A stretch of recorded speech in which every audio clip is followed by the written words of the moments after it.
how everything works out. So that's why tonight's or this evening, this morning, however way you want to, put it when you listen to this, is titled "What Does Golden State Have Left?" Because in that game, they won by 1 point. And there was some questionable calls and all that, and we always have questionable calls, in games. But that performance that KD put on in those first few minutes, they needed every freaking point to win by one. And the other thing is that you got question marks as far as like, are they going to be able to shoot like they shot before? They shot 48% from 3-point. They made 20 3-pointers. And in Toronto, you got to think they're not going to shoot worse than 25%. They were 8 for 32 in that game. So we're just talking about, and I know, it's easy to say, well, one goes in and they win. That doesn't necessarily would be the case, on that. But the main thing is that they just really, really struggled from three. You put up 32 shots and and you only hit 8, and then your opponents basically got 60 points. They got over half their points off a 3-point range. That's unheard of. That's uncommon. Toronto got to the free throw line. They shot okay. Both teams shot about the same from the field, but that 3-point percentage is just, that was a big factor in the game. I know people talk about Nick Nurse and the timeout and everything. Yeah, but I don't think him taking a timeout just completely turned the game against the Toronto Raptors into the Warriors' favor. So now we're here into Game 6. There is no KD. There is nothing to talk about. There is nothing to question or anything like that. KD is not going to be playing. Kevon Looney. How much is he going to be able to give you? Because he was in so much pain in Game 5, and he was just trying to give them what he has. And I'm going to say this right now, and this may be a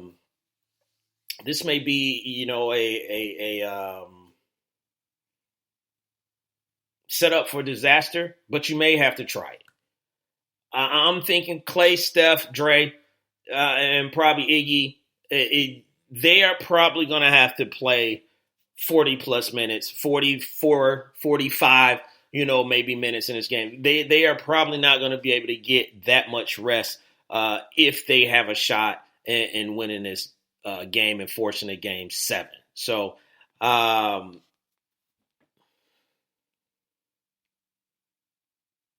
Toronto, they were down. They just need to be up. They've been up and down in this series. They need to just be up. If they are up, they will be fine. They were in control of that game. They just fell apart. I think maybe some of the pressure got to them about the game. And I'm trying to find a comment. I think it was Ron that was saying something about Kyle Lowry. And I'm trying to go back to see what he said, but it was about Kyle Lowry and the shot. So I'm trying to find it, and Lopan should be finding this for me. I don't know why I'm having to do it, but put that back in there in the chat room if you will. And maybe I found it. Hold on.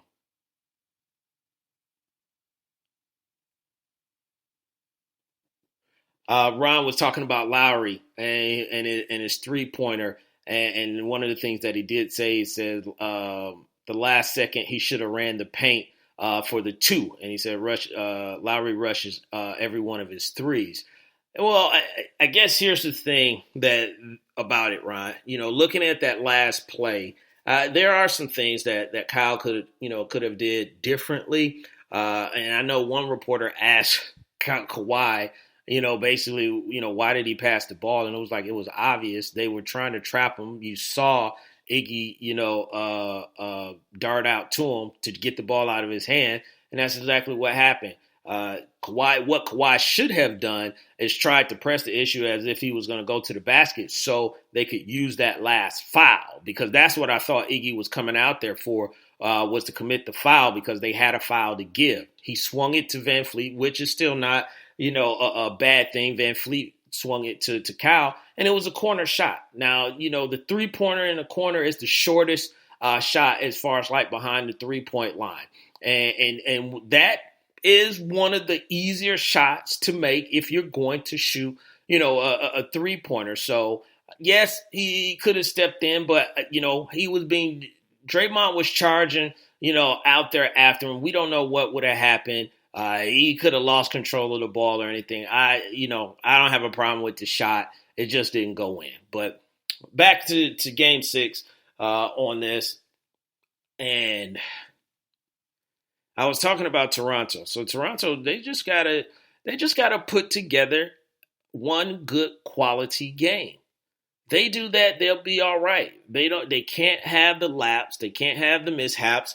Looking at some of the stats that from the last game, I've said this already before, is that Kawhi normally is going to give you 30-plus points. He gave him 26, but you need another person that's going to give you 20. If you look at all the wins that they had, other than Game 1, Siakam had 32 and Kawhi had like 26, 27 or something like that. When Kawhi scored 30, if he can get someone else up with him and they score 20 points, they have won.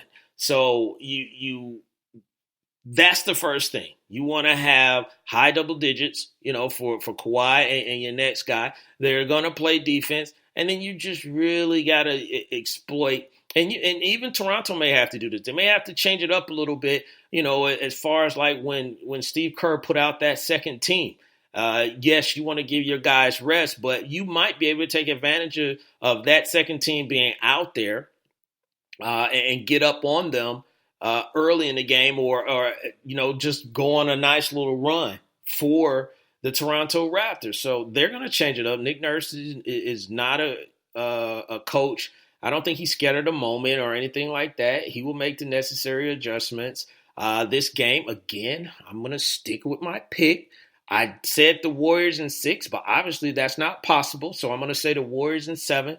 Somehow, some way, by some form of a miracle, Golden State will figure out another. And then we'll have a Game 7, and then we'll be like, what is going on? And I hope we have a Game 7 because I'm not done for basketball yet. And look, I'm putting my free taco on the line, ladies and gentlemen. Look at that. I mean, if Toronto doesn't win, if they don't win, I get no free taco. So that's what it is,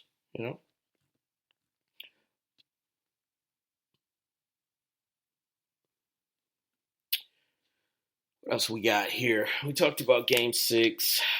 Talked about the Raiders. Let's talk about the women's soccer team. So they were in the news being criticized for a lot of things. I think they were criticized for, running up the score. And it really wasn't that much about the running up the score, but they were really being criticized for, and not everyone, because everyone's on, opposite ends of this, but they were being criticized for how they were celebrating, how they were reacting, how that people were saying that it was classless.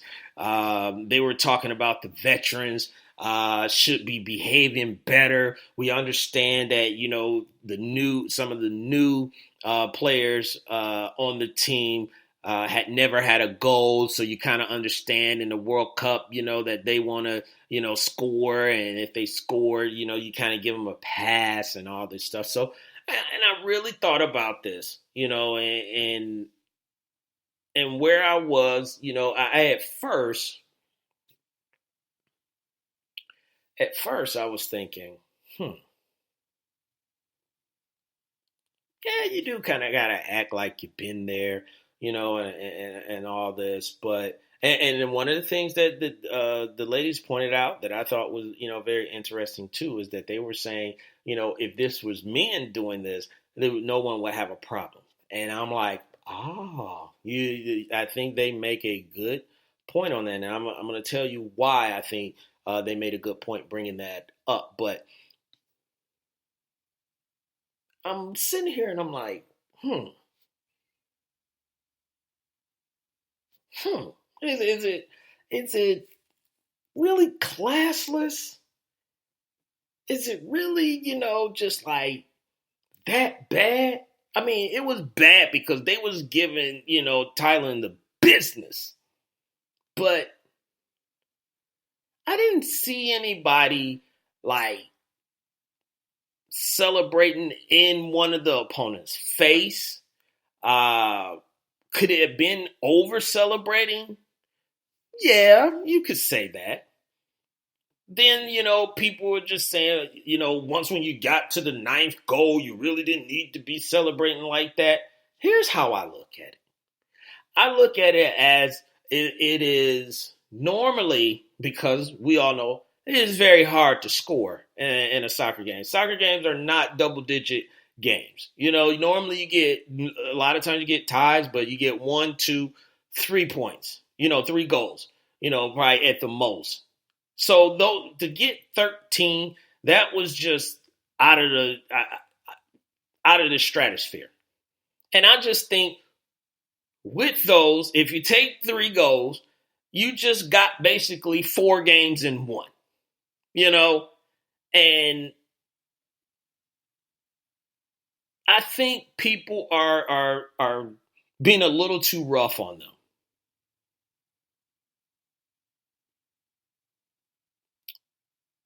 And here's why.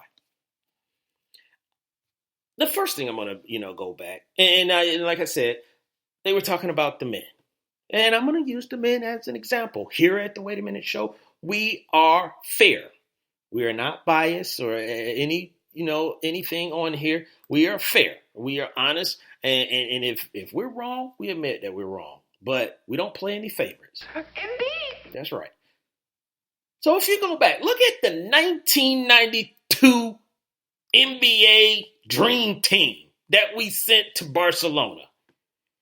Now, they weren't in their faces and all this stuff, but they could have dialed back what they were doing. They were destroying people. They were beating people by 40, 50 points. Now, yeah, a lot of the, Olympic athletes in there, they were just glad to be there because they wanted to play against Michael Jordan. They want to say, look, I got to play against Magic Johnson, and all that stuff, But the NBA team wasn't talking about, oh, let's dial it back. Nobody here in America was talking about, let's dial it back. No, because we just had our butts handed to us the previous Olympics. And now we're like, all right, y'all want to play like that? Now let's go get the big guns. And then we're going to come out and we're going to destroy everybody. Nobody was saying, oh, you guys need to slow down or anything like that. No. Then I move on to the men in soccer. Just go out there and YouTube soccer goal celebrations. Neymar's out there, Messi is out there. There's a ton of other soccer players. I've seen players score goals and talking about being a ninth goal. You kind of need to tone it down or whatever. Well, these guys, these games, they weren't 13-0 games. These are 2-1, 3-4, point games. And I seen a guy run out there after he scored a goal wearing a Black Panther mask. I've seen people take their shirts off. I've seen one guy squatting one of his players. I've seen them jumping into the stands. I mean, the list go on and on and on. They're out there dabbing. And these are just regular scoring games, your average scoring games. And nobody said anything about, oh, you went over the top and you said Wakanda forever. So why do these ladies get criticized as harsh as they did? Yeah, they put the beat down on Thailand. Thailand wasn't even anywhere. I mean, what they were, the 39th, 41st, if I remember right. Yeah, they gonna get the beat down. They didn't jump in their face.